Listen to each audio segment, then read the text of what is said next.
जब छत्रपति शिवाजी महाराज ने जिनका धर्मांतरण कर दिया गया था, उनकी घर वापसी करवाई। इतिहास की सबसे पहली घर वापसी तो छत्रपति शिवाजी महाराज ने करवाई थी और इसके साथ ही कई सारे मंदिरों का पुनर्निर्माण भी महाराज के द्वारा किया गया था, जिन मंदिरों को विदेशी आक्रांताओं ने तोड़ा था। वो चाहे मुगलों के द्वारा तोड़ा गया हो या पुर्तगीज़ों के द्वारा मंदिरों को गोवा में जो तोड़ा गया था, उनका भी पुनर्निर्माण महाराज के द्वारा किया गया था। और उनमें से अभी एक मंदिर का जीर्णोद्धार अभी कुछ समय पहले हुआ। आपने वो न्यूज़ भी देखी होगी।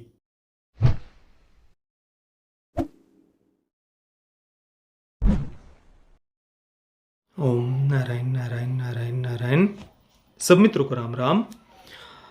दोस्तों, जिसने अनगिनत मंदिर तोड़े, इस देश की संस्कृति को फॉलो करने वाले लाखों लाखों लोगों की हत्या, लूट, बलात्कार जिस बाबर ने किए, उसका द एम्पायर जैसी सीरीज में महिमा मंडन करके शायद बॉलीवुड का मन नहीं भरा और इसलिए वो मुगलों के ऊपर एक और सीरीज लेकर के आया है, ताज डिवाइडेड बाय ब्लड इस नाम से। इस बार ये ZEE5 पर रिलीज होने वाली है। ZEE5 के लिए कॉन्टिन्यू पिक्चर्स के द्वारा इसे प्रोड्यूस किया गया है। हालांकि इसके राइटर्स और डायरेक्टर्स की जो लिस्ट है उसमें ज़्यादातर बाहर के नाम हमें देखने को मिल रहे हैं। पता नहीं रीज़न क्या है, शायद बॉलीवुड का कोई फिल्म मेकर डायरेक्टली अपना नाम इस सीरीज़ के साथ में सामने से जोड़ना नहीं चाहता होगा या क्या रीज़न है पता नहीं, पर काफ़ी सारे बाहर के अमेरिका, ब्रिटेन, न्यूजीलैंड ऐसे अलग अलग जगह के कुछ चंगू मंगू, कुछ ऐसे फिल्म मेकर्स का नाम इसके साथ में हमें जुड़ा हुआ देखने को मिल रहा है।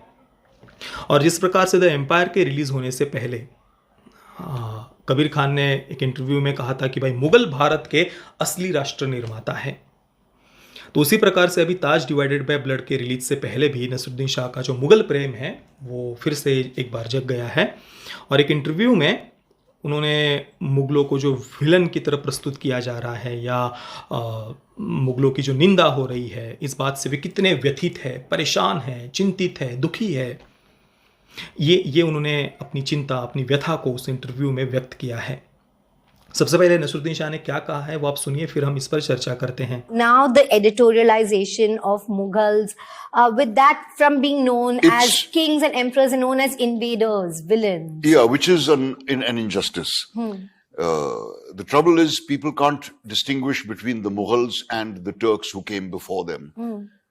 The Nadir Shahs from Persia and the Mahmud Ghaznavis from Afghanistan. These were brutal, bloodthirsty people who only wanted wealth. And they came here, looted and went away.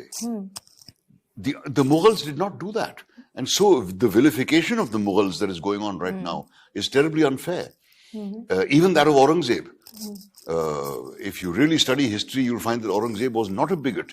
He was a religious fanatic who believed devotedly in his religion. And of course, he was merciless to his own brother.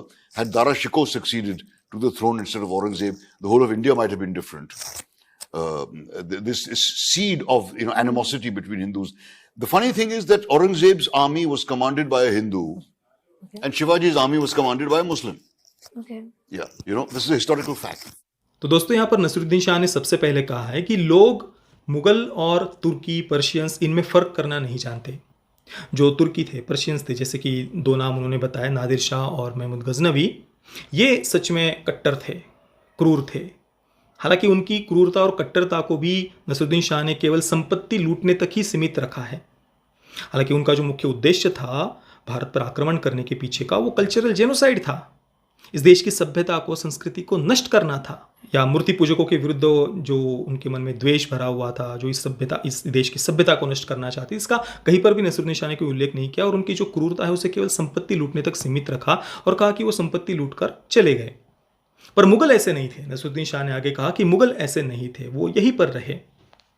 हालांकि चलो, नसरुद्दीन शाह का ही अगर हम logic मान ले, cultural genocide को थोड़ी देर के लिए हम साइड में रख देते हैं।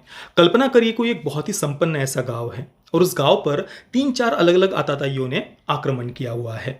उनमें से कुछ आताताई ऐसे थे जिन्होंने वहां आकर केवल लूटपाट की और वो चले गए। अभी हमने कल्चरल जेनोसाइड के मुद्दे को थोड़ी देर के लिए साइड में रखा है, नहीं तो मतलब इस कहानी में उन आताताइयों ने गांव में आकर धार्मिक स्थल भी तोड़े, बहुत सारे अन्याय, अत्याचार, हत्या, लूट, बलात्कार किए, ये भी ऐड कर सकते थे हम। पर थोड़ी देर के लिए हम केवल नसरुद्दीन शाह का लॉजिक का उपयोग करते हैं। तो कुछ आताताई ऐसे थे जो उस गांव पर, संपन्न गांव पर उन्होंने आक्रमण किया, लूटपाट की और वो चले गए। और दूसरे कुछ आताताई ऐसे थे जो आए और उसी गांव में रहकर वहां पर अन्याय और अत्याचार करने लगे। हालांकि उस गांव के लोग रेजिस्ट करते रहे, लड़ते रहे अपने गांव की, अपनी पहचान की रक्षा के लिए। तो क्या जो वहां रहकर अन्याय और अत्याचार कर रहे हैं, क्या उनकी क्रूरता कम हो गई? मतलब इसमें तो कोई लॉजिक मुझे तो कम से कम समझ में नहीं आता। और इसके बाद नसरुद्दीन शाह ने औरंगजेब को तो डिफेंड किया, जस्टिफाई करने का प्रयास किया और कहा कि औरंगजेब कोई बिगट नहीं था। बिगट मतलब कठोर, कट्टर, पक्षपाती, ऐसा नहीं था। और आगे कहा कि वो एक बस रिलीजियस फैनेटिक था, अपने रिलीजन के प्रति बहुत डिवोटेड था। डिवोटेड शब्द उन्होंने उपयोग किया और इस कारण से उसने बस अपने भाई के साथ कठोरतापूर्ण व्यवहार किया, दारा शिकोह के साथ में। मतलब सबसे पहले तो औरंगजेब कोई बिगट नहीं था ये कहा, फिर कहा कि वो बस अपने रिलीजन के प्रति डिवोटेड था और जो इसकी रिलीजन के प्रति भी कट्टरता थी, उस कारण से उस कट्टरता का शिकार किसे बताया नसरुद्दीन शाह ने? उसके भाई को केवल, कि भाई भाई के साथ इस कारण से उसने कठोरतापूर्ण व्यवहार किया। यहाँ कहीं पर भी औरंगजेब ने जो अनगिनत मंदिर तोड़े, जिसमें काशी विश्वनाथ और मथुरा का मंदिर भी है, उसका कहीं पर वो जो मंदिर तोड़े औरंगजेब ने उसका उल्लेख नहीं है। जो उसने यहाँ पर अनगिनत लाखों लोगों का जो हत्या और नरसंहार, हत्या, लूट, बलात्कार किए, उसका कहीं पर उल्लेख नहीं। गुरु तेग बहादुर जी का जो शीश काटा औरंगजेब ने, उसका कहीं पर उल्लेख नहीं। बंदा सिंह बहादुर जी, उनके 3 साल के बेटे पर जो अमानवीय ऐसे अत्याचार हुए और बंदा सिंह बहादुर जी के साथ में कई शीश भरकर जो कटे हुए सर और लोगों को बांध कर ले जाया जा रहा था, उनको धर्म परिवर्तन करने के लिए कितने सारे उन पर अन्याय और अत्याचार किए, जिन्होंने नहीं किए उनके शीश काटे गए। ये पूरा इतिहास है। धर्मवीर छत्रपति संभाजी राजे, छत्रपति शिवाजी महाराज के बेटे, 40 दिन तक उन पर अनगिनत अमानवीय ऐसे अत्याचार किए गए। गर्म सलिए से उनकी आंखें फोड़ी गई, चमड़ी जलाई गई, जीवा काटी गई। हर एक अन्याय करने से, ये अमानवीय अत्याचार करने से पहले औरंगजेब कहता था कि अभी भी धर्म परिवर्तन कर लो, अभी भी अत्याचार रुक जाएंगे। 40 दिन तक भूखे रखकर अनगिनत यातनाएं दी गई, पर संभाजी राजे ने अपना धर्म छोड़ने से मना किया। क्या ये केवल कुछ सत्ता की लड़ाई थी? क्या केवल ये कुछ गद्दी की लड़ाई के लिए ये सब हुआ? नहीं, इसके पीछे का मुख्य उद्देश्य कल्चरल जेनोसाइड था। इस देश की पहचान को, मूर्ति पूजकों के प्रति विदेशी आक्रांताओं के अंदर जो एक घृणा थी, वो घृणा थी इसके पीछे, कल्चरल जेनोसाइड का उद्देश्य था।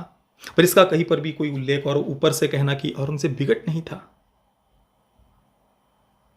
2 छोटे साहबजादों को जिंदा दीवार में चुनवा दिया गया। कितने सारे औरंगजेब के तो अन्याय और अत्याचारों की, मतलब सभी मुगलों, किसी भी मुगल शासक का उदाहरण लीजिए, उनके अन्याय और अत्याचार की कोई सीमा नहीं है, इवन अकबर के भी। पर भाई के साथ केवल कठोरतापूर्ण व्यवहार किया, ये कहा। और आगे कहा कि औरंगजेब के आर्मी का लीडर हिंदू था और छत्रपति शिवाजी महाराज के आर्मी का लीडर मुस्लिम था, ये उन्होंने यहाँ पर कहा है। अभी उन्होंने कहाँ से पढ़ा, मतलब शायद वामपंथी इतिहासकारों के इतिहास से उन्होंने ये बात कही होगी। छत्रपति शिवाजी महाराज के जितनी भी मावड़ा, मैंने उनके जो नाम पढ़े हैं भाई, मतलब जो नसरुद्दीन शाह ने जो बात कही, वो पता नहीं कहाँ से उन्होंने इतिहास पढ़ा है। और किसी एक एक्सेप्शन को लेकर आप उसे जनरलाइज नहीं कर सकते ना। और इब्राहिम गारदी जो नाम जो ज़्यादातर वामपंथी इतिहासकार बताते हैं, वो तो पेशवाओं के समय पेशवाओं ने अपने हिंदवी स्वराज्य की सेवा में इब्राहिम गारदी को लिया था, निज़ाम को हराने के बाद में।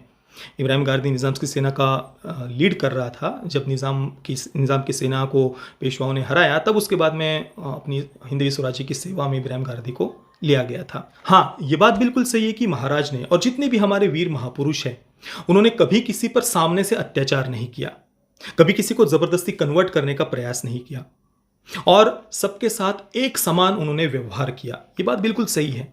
पर इसका अर्थ ये नहीं होता कि जो विदेशी आक्रांता थे, उनका उद्देश्य कल्चरल जेनोसाइड नहीं था।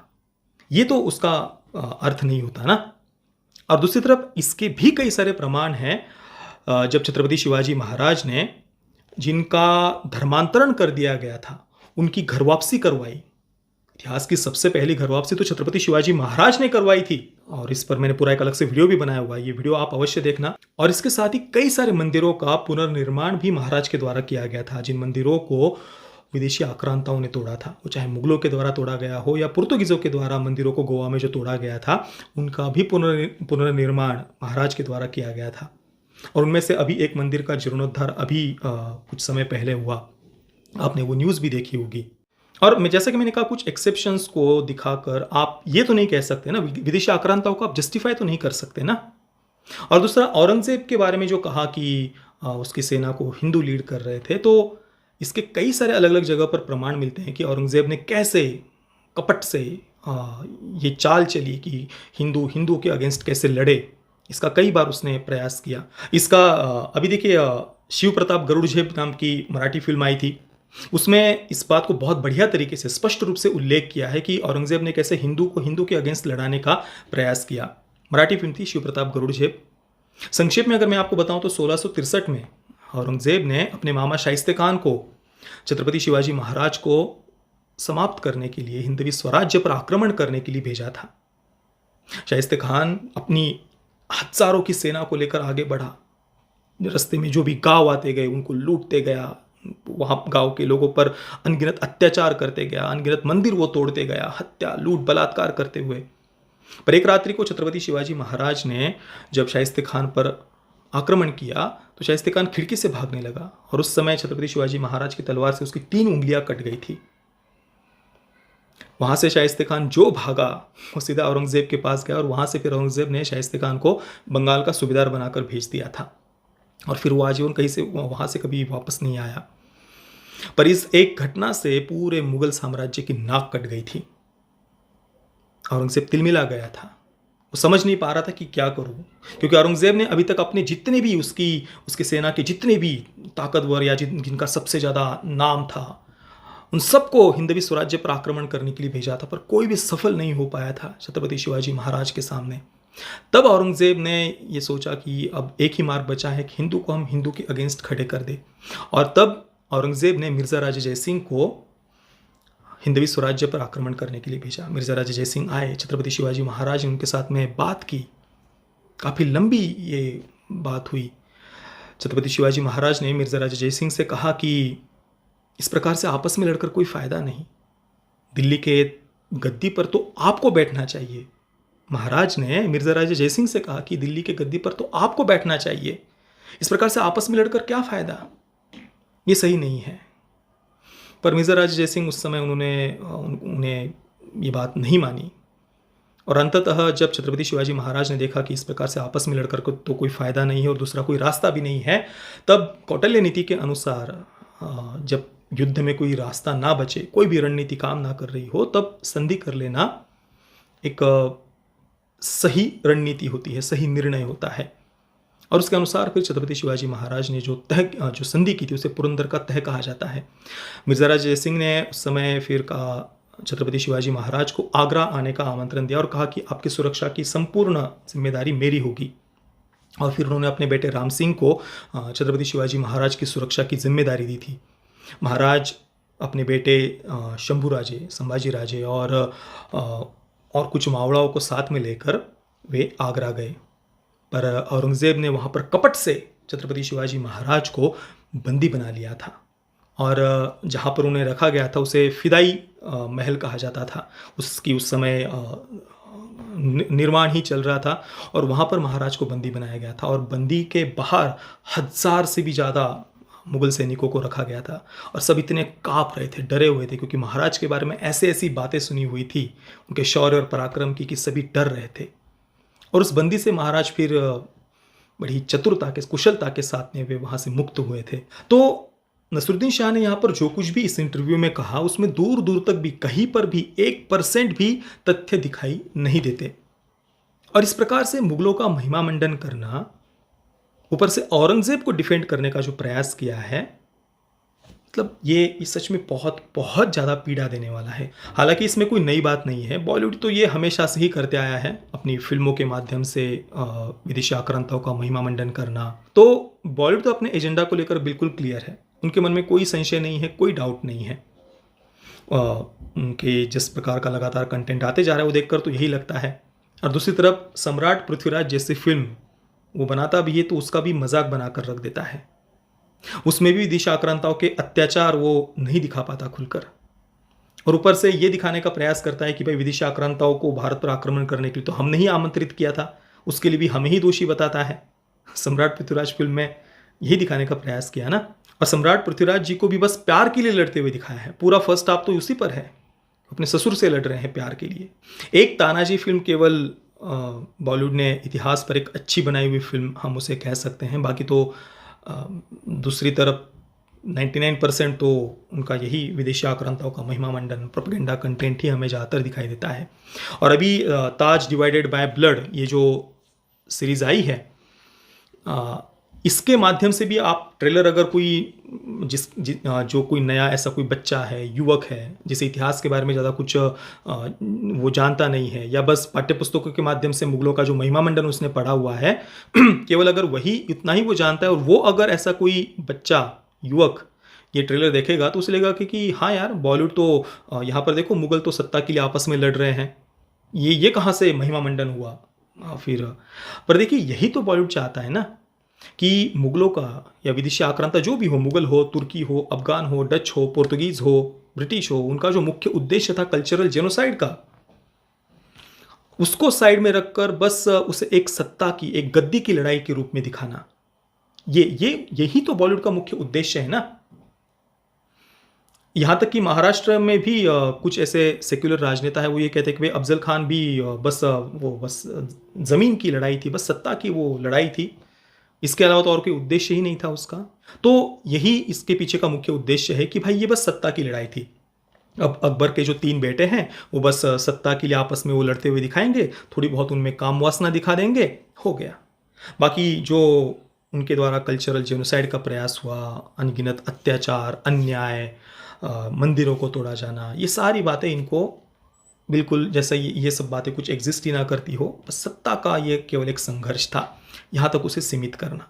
और इसे बनाने के पीछे का उद्देश्य भी मुझे तो कम से कम यही लगता है। बाकी दोस्तों, नसरुद्दीन शाह ने जो भी बातें कही उस पर आपके विचार क्या है, मुझे आप नीचे कमेंट में अवश्य बताना। ये वीडियो देखने के लिए आप सभी मित्रों का बहुत बहुत धन्यवाद। जय श्री राम, वंदे मातरम।